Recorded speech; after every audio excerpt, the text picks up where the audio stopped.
Hello, hello, hello, and welcome back to the podcast. Well, it's about that time. School is almost back in session, which means that many of us are settling back into routine as we prepare for a new academic year. And what we want is to set our learners up to succeed. And understanding social emotional learning is a key factor because, among other things, it helps students build self-awareness and self-management skills. And to help us better understand social emotional learning and its connection to executive functioning is my guest, Jess Corinne. Jess is the head of educational services for Learnfully, which is one of our newest Child Nexus members. Jess has dedicated her life to providing learning support to families using multisensory, evidence-based curriculums. She has over 20 years of experience working with neurodiverse students, including 10 years as an executive with Linda Mood Bell Learning Processes, and several years serving neurodiverse students and their families within her private practice. And I'm so excited that Jess is here with us today. Millions of kids struggle with learning, processing, and social emotional difficulties. These challenges interfere with their ability to reach their full potential. Dr. Karen Wilson is here to help. Her extensive background in pediatric neuropsychology and higher education have prepared her for this unique mission. Listen as she delivers content to inform, educate, and empower parents and educators.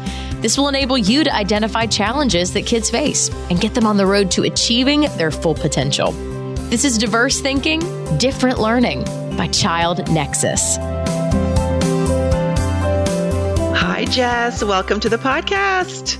Thank you. I'm so happy to be here. I am so happy too. And it's been so great reconnecting with you. I read your bio before you came on, but, we initially connected when you were with Linda Mood Bell, and it's just wonderful to have reconnected now that you're with Learnfully and part of the Child Nexus community. So yes, we are so grateful to be part of it too. And I love that we've reconnected. It's a big community, but yet very small, right? So absolutely. We're all interconnected. Absolutely. But, and it's just that we're continuing to do, you're continuing to do the same work, but on a bigger scale, working with the same neurodiverse population, our learners who think differently, learn differently, and just need some additional support in order to thrive. Yes, absolutely. I feel so fortunate to be able to continue my life's work on a grander scale, like you said. I'm really trying to make more of a global impact, although I valued my time in private practice. Now with Learnfully, I feel like we can have a greater reach. And that's so important because I always talk about this, the 1 in 5 kids who struggle with learning and mental health challenges, but it's not just the 1 in 5 here in the US, it's 1 in 5 in Canada and 1 in 5 in the UK and Australia and in different parts of the world. And so this is a global struggle for a lot of students, but also a global opportunity to help more children reach their full potential. That's absolutely right. And the 1 in 5 are those diagnosed, but you and I both know that number is most likely much higher. We actually conducted a neurodiversity research report that found 40% of parents actually detect a learning difference, but yet haven't been tested or don't meet the exact criteria. So that, yes, we have an opportunity to touch many lives. Absolutely. Absolutely. And I'm so excited to have you here as we are recording this, as we're kind of transitioning back to school, transitioning from vacation back to work for many parents. And, we're getting ready to settle back into routines. We're getting to reacclimate to the school environment, to school schedules. And, there's so much focus on academic success but we know that social emotional learning is so important as well as we think about making this transition back. It's not only about, making sure our kids have the right tutors and support for math and English and science, and that's true. They may need that support, but social emotional learning sometimes gets missed as a critical piece to learning. I agree. I know that you've focused on executive functioning recently, and I feel like executive functioning and social emotional learning are those two critical pillars in development that can easily get missed. And for the most part, when it comes to neurodivergent learners, need explicit teaching in order to make the growth that one would hope for our learners to thrive. Absolutely. And there's overlap. And, I'm going to talk to you about that overlap between executive functioning and social emotional learning. I'd love to kind of talk about, I know that you all do a lot of work on social emotional learning at Learnfully. For those who might not be familiar with the term or not know exactly what we're talking about when we talk about social emotional learning, can you touch on that a little bit? Absolutely. So think about social emotional learning and emotional intelligence as being how we have a healthy understanding of ourselves and how we connect with the peers and other people in our environment, right? So that ability to be introspective in how you're making decisions and your awareness of oneself, your self-management skills, your relationship skills, but also how that impacts your ability to engage and interact with the social environment around you. And school is a social environment. Soccer practice is a social environment. Play date, social environment. So much of what our children experience is done in that social kind of milieu, right? Right. And how we see ourselves in the world, right? So perspective taking is a huge aspect of that. Kind of taking ourselves personally out of the equation and being able to take a step back and see how we present ourselves and how we interact with others is a major component in the social emotional sphere. Absolutely. And, even though there's always this emphasis on academic success, I think it's part of the culture, at least Western culture in terms of, academic skills and making sure that our kids have those skills. And that's absolutely important for many of our kids. But the research shows that your ability to, build rapport with other people, to collaborate with your peers and, your classmates and create those relationships that you talk about are really the keys to success. Mm-hmm. I fully agree. It's that 80-20 rule that is very, very popular these days, but it's the idea that 80% of your success as an adult is based on your emotional intelligence or your ability to interact with others, make connections, like you said. I always say connectivity leads to the highest level of results because it truly is about collaboration and creative problem solving in social environments that really determine our success as adults. Absolutely. And there's that relationship between the skills you develop as a child, as an adolescent, and those skills as an adult. You don't just become 18 and let me start working on my self-awareness skills, right? Yeah, it starts really young. And that's why we have to explicitly teach it, because we sometimes, I think, as when you and I were younger, we assumed those skills were being developed. And what we quickly realized is that majority of learners, neurodivergent or neurotypical, need some direct instruction in the 5 competencies of social emotional learning. And we've mentioned some of those, like responsible decision making, relationship skills, self-awareness, decision making. Those are all key to being able to not only academically succeed, but be able to monitor oneself and be able to fully maximize your ability to succeed academically, cognitively, executive functionally, and beyond. Absolutely. And I feel like those are the skills that help you navigate life, right? Navigate life. And when you can navigate life, it just enhances your well-being because you're more confident in doing that. Yes, and you're more in a state of, I don't want to say calm. That's a bit of a stretch for some of us. So we're still learning how to self-regulate and incorporate mindfulness activities to ensure that we're fully present and engaged in life. But it does definitely remove a little bit of that stress fog to be able to see yourself in the social world and be able to initiate conversations, maintain discourse, establish and maintain relationships long term. That builds, like you said, confidence so that you can feel more comfortable in discomfort, leaning in, taking risks, and learning through opportunities and possibly errors so that you can be your best self. Absolutely. And I know you do a lot of that work at Learnfully, and you use, that the framework of social emotional learning to help reduce anxiety. We're not eliminating it, but we may reduce it.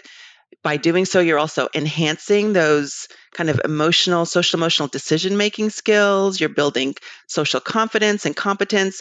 What are some of those things that you help in terms of teaching those skills? You talked about the fact that we can teach those skills, which is good for parents to know. A lot of kids don't acquire those skills, on their own, just through navigating through, a school environment. They have to be explicitly taught. Right. So the social cognitive learning theory, Albert Bandura's theory, states that we learn through observation of our peers. But that's not enough to fully reproduce behaviors and actions. And so majority of learners need to be taught how to problem solve, how to engage with their peers. So at Learnfully, we treat the whole child. And if we see that there are social emotional components that are impacting their ability to then lay a strong foundation cognitively, we'll treat those and explicitly teach some direct strategies that can then empower them to lean in and be their best selves in the classroom. So some techniques that we may use are ensuring it's kind of like a balance between executive functioning and social emotional learning, where we teach them how to regulate, teach them a growth mindset, and utilize a lot of Carol Dweck's work to ensure that they are able to see themselves on a continuum, and that, mistakes are actually how we learn. So embrace that feeling of what might be termed as failure, but yet actually is opportunity. And help them see themselves as on a growth pathway, on a growth trajectory. And so starting with that is really important. But also, we have social skill groups to ensure that our learners, even if they need that one-on-one personalization in order to fully reach their potential, they have the opportunity to practice these skills in a social environment. So having group instruction, having social skills groups where there is that ability to role play and be in a safe space to make mistakes can really enhance one's ability to see themselves in the social environment and feel more confident as a result. I love that. And I love that you mentioned the growth mindset piece, because that's so important for so many of our learners, is really the belief that you can do things and reconceptualizing failure. Can you talk a little bit more about the growth mindset for people who might not be familiar with Carol Dweck's work? Yes, of course. So Carol Dweck is the grandmother, if you will, of the growth mindset theory. There's also a few other leaders in this field, such as Joe Bowler. So I definitely dig into both of their works. But essentially what Dweck states is that we're always learning, and we learn by taking risks and making mistakes, let's say.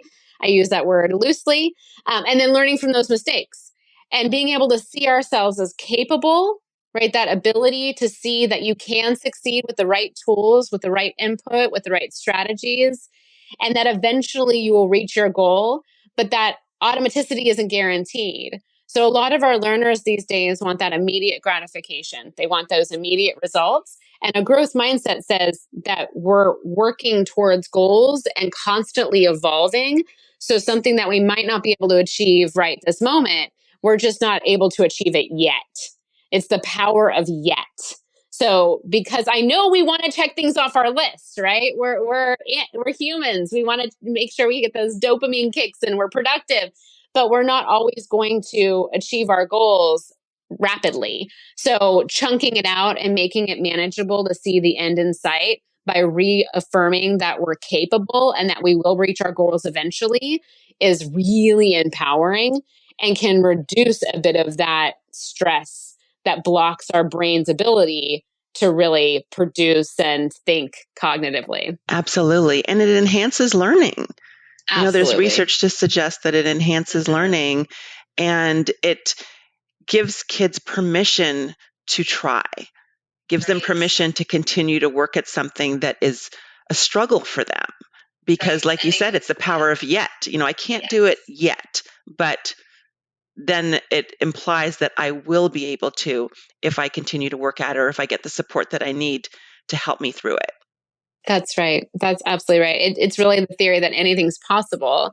It takes time. It takes work, effort, motivation, drive, and support, but anything is possible. And so it really opens up learners' eyes to the potential, to the possibility of opportunity, and then works them through a step-by-step process to get there. So it's really seeing yourself as capable, and that learning or any goal that you set forth is attainable, but in a longer period of time than what most might want to achieve, right? That rapidity is harder to achieve these days. So it's more so that being able to see yourself succeed long term.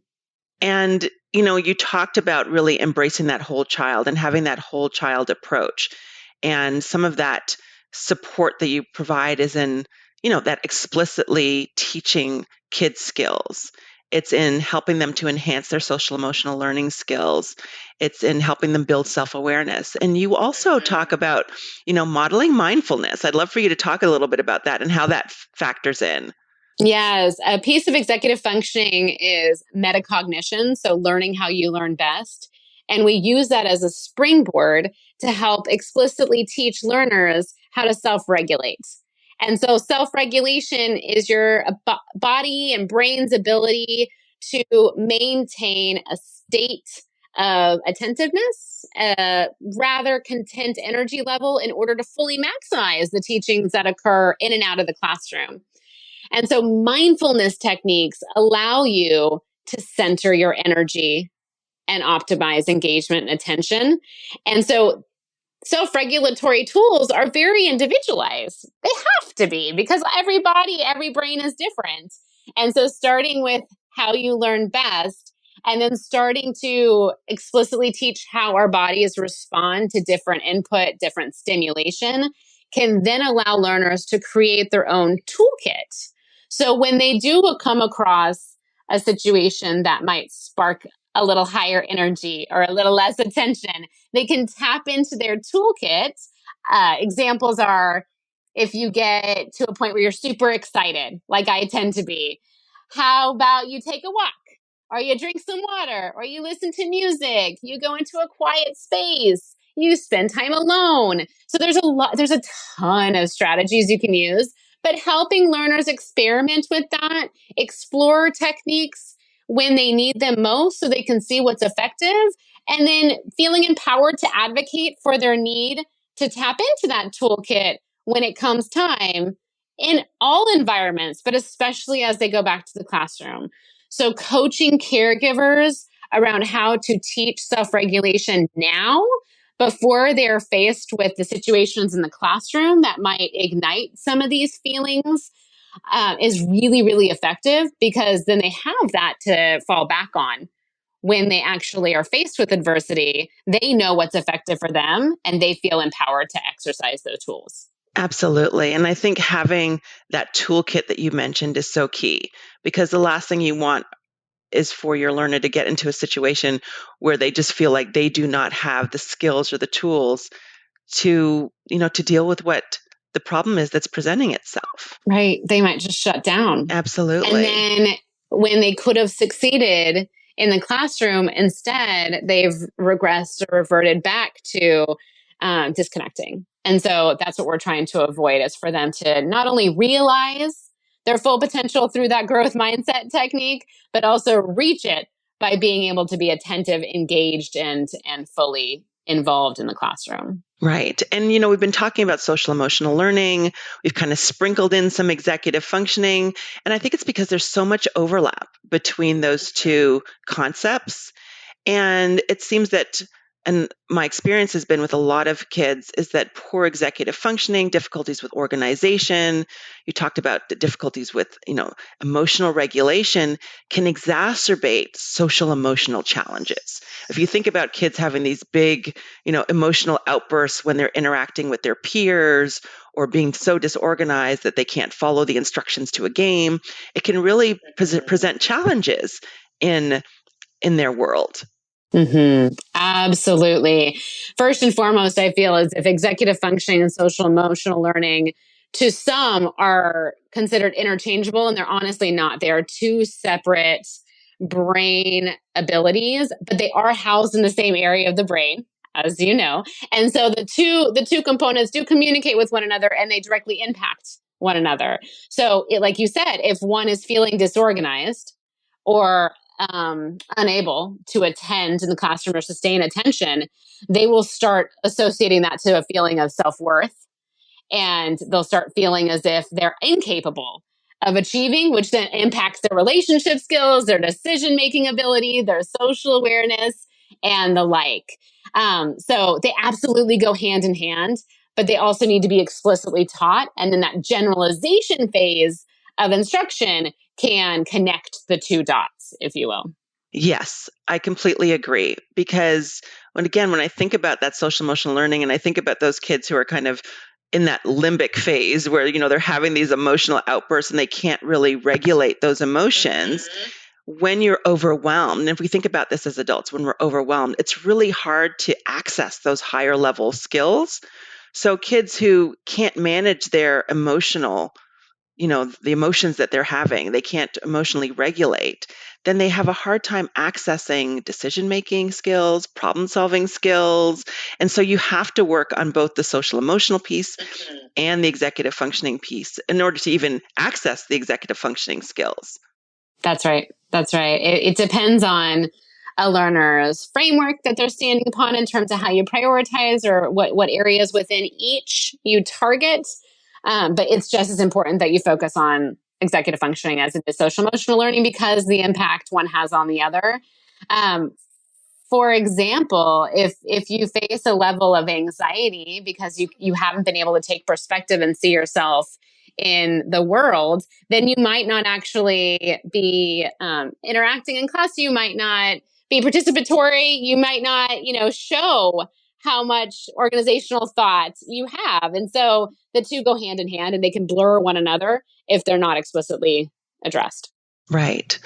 And of course, it's important for many kids to get that support, that professional support in SEL and with executive functioning. But I know that there are probably some parents listening and are asking, what can I do at home, and to support my child? What are some things that you recommend that parents or maybe even educators can do to enhance SEL, executive functioning at home and at school? For sure. It's so important, first and foremost, to model and validate. So there are so many strategies you'll find online and tips and tricks. They have to work for your family. They have to work for your classroom community. But modeling and validation are true sources that can really impact a learner's ability to thrive and reach their potential. And so modeling a growth mindset. You may go to work, come home at the dinner table, something didn't go the way that you anticipated. Voicing that and showing how you faced it and that you had to remind yourself of that growth mindset, or you had to tap into your own mindfulness toolkit, and explicitly calling that out at the dinner table or in the classroom, wherever you may be. Driving in the car is one of my favorites because they're stuck with you. But it's the idea that we're all in it together. We're all constantly learning. There's no one size fits all or sure path. So making sure you're modeling that mindfulness and mindset first and foremost, I think, is key, because then it opens up your child, your learners, to be more receptive when you start diving into some of those more, some could perceive as challenging or more robust tasks. One way I have found to set my kids up for success this school year is to set up a schedule that works explicitly for them. So making sure that they have a routine established well before the school year, so maybe the week before, to set them up for success so they have a chance to practice in a safe space, can reduce anxiety, can allow them to feel confident when they know that their bedtime is this time, their wake up time is this time, when they have a visual calendar as to what they need to collect as they're chasing each other out the door to get ready for school. That all reduces the stress fog that can impact our ability to not only function executively, but also to be a social emotional learner. So setting them up for success by practicing routine, secondly, I think would be really helpful. And you could do that in the classroom too. Obviously, the first few days, you're really just trying to get learners back into the habit of being in a classroom community. And so having an opportunity to practice that and continuing to exercise that growth mindset while giving them space to find that toolkit, it's all a perfect equation for learners who struggle in social emotional learning and executive functioning combined. Yeah, and those are some really good strategies, especially as we're in this transition point, right? Where parents are transitioning their kids back to school. Getting those schedules out. I love that you mentioned sleep, because sometimes over the summer, parents have kind of been a little lax. I know that we probably let our kids stay up a little bit later than normal, but starting that, not the day before school starts back, but let's ease back into our sleep schedule. You probably should have been on it the whole time over the summer, but that's a different conversation. Yes. But sometimes, but getting that routine and getting that, because that really does, it really can decrease overwhelm. And we know how important sleep is for well-being and emotional regulation and for cognition in general. And then having that schedule helps kids to know what to anticipate, what to expect, and that can decrease anxiety as well for a lot of our neurodiverse learners.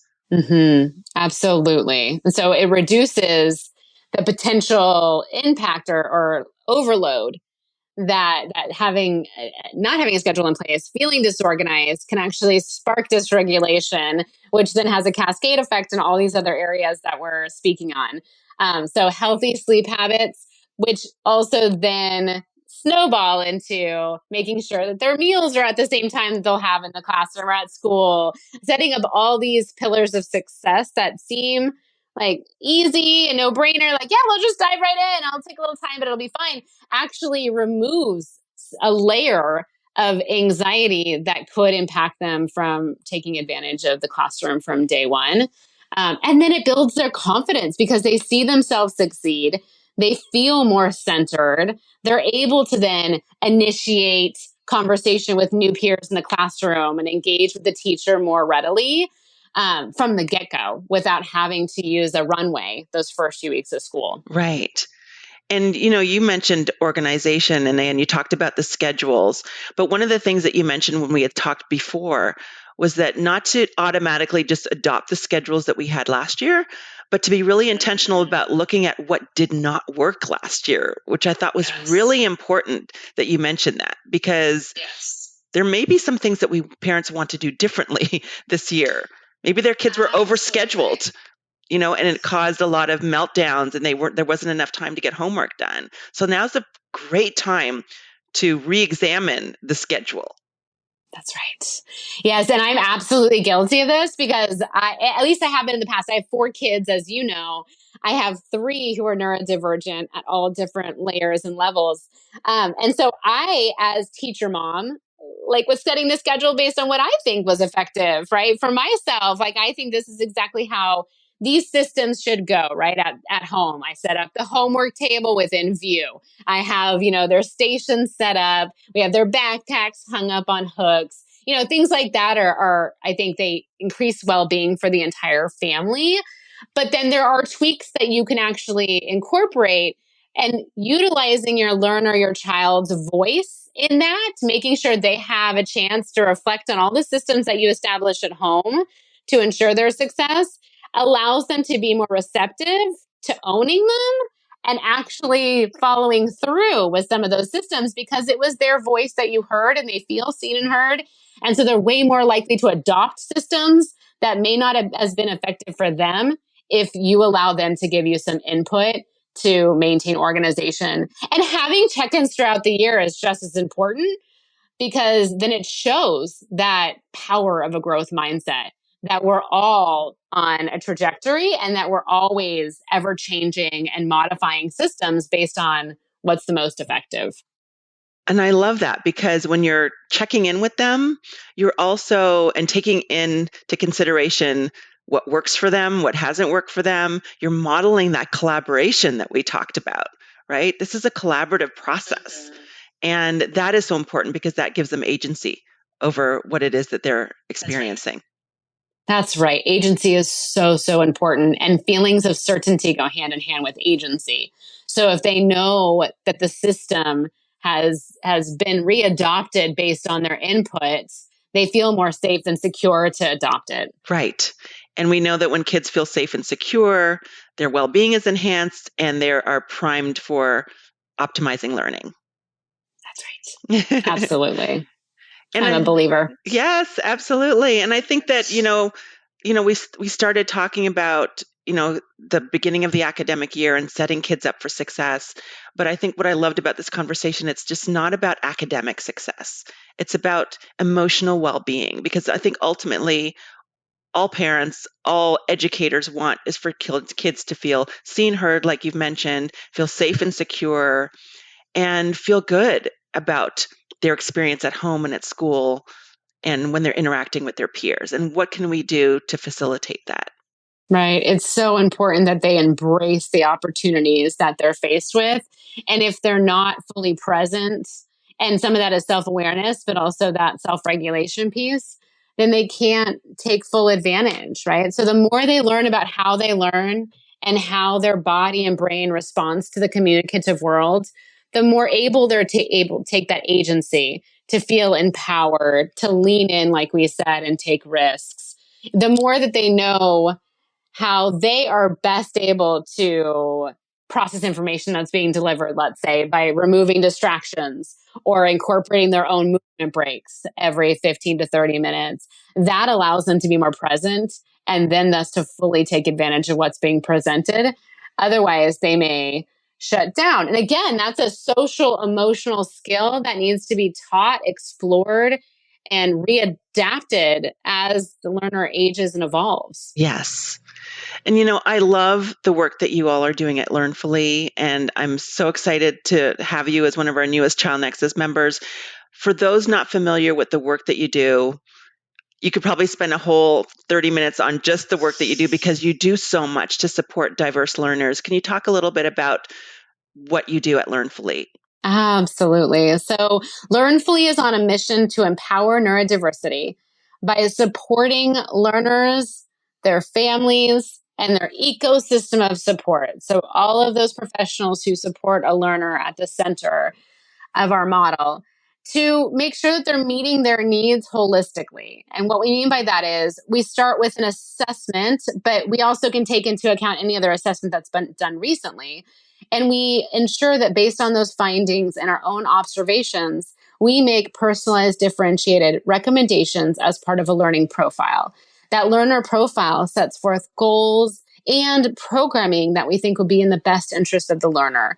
So once we have a chance to get to know that child, that neurodivergent learner, we delineate recommendations accordingly, and we find a certified, trained, charismatic educational specialist who can meet their needs by incorporating their interests, bolstering their strengths, and then targeting those areas of need that might be impacting their ability to fully realize and then reach their potential.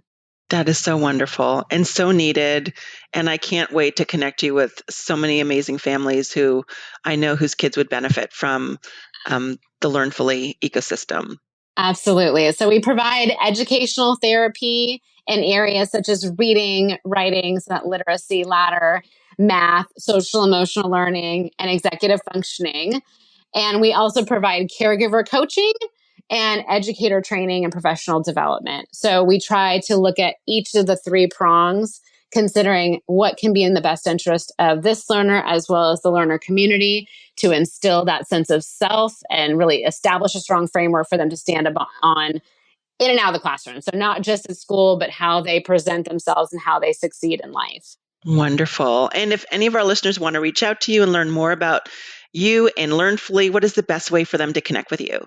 Absolutely. We welcome it at any time. So visit our website, learnfully.com. We have a robust content platform there. So we have a ton of blogs, webinars, resources for you to access at any time. And then also social media channels. So feel free to find us on Instagram, TikTok, YouTube, all that good stuff. But we also have a family support group on Facebook. And I welcome any and all who are interested in joining to find us through that family support group, because it's a great way to tap into our community and feel out to see what resources might be in the best interest of your child. Wonderful. And I'll be sure to put all of those links to those resources in the show notes. Jess, I cannot thank you enough for being here. It's always a pleasure to connect with you and love all the work that you're doing to support amazing kids and amazing families. Thank you so much. It's such a pleasure to be here, and I look forward to connecting and continuing to collaborate. I'm so grateful to Jess for coming on our podcast and really helping us better understand social emotional learning and how it helps students succeed not only in school, but in life. We have an amazing Child Nexus community, and we would love for you to be a part of it. The first step would be joining our email list so you can get up-to-date information about upcoming podcasts, workshops, town halls, and even our new learning groups. Just go to childnexus.com and join our email list. I look forward to seeing you next week. Thanks for listening to Diverse Thinking, Different Learning by Child Nexus. For more resources, visit us online at childnexus.com.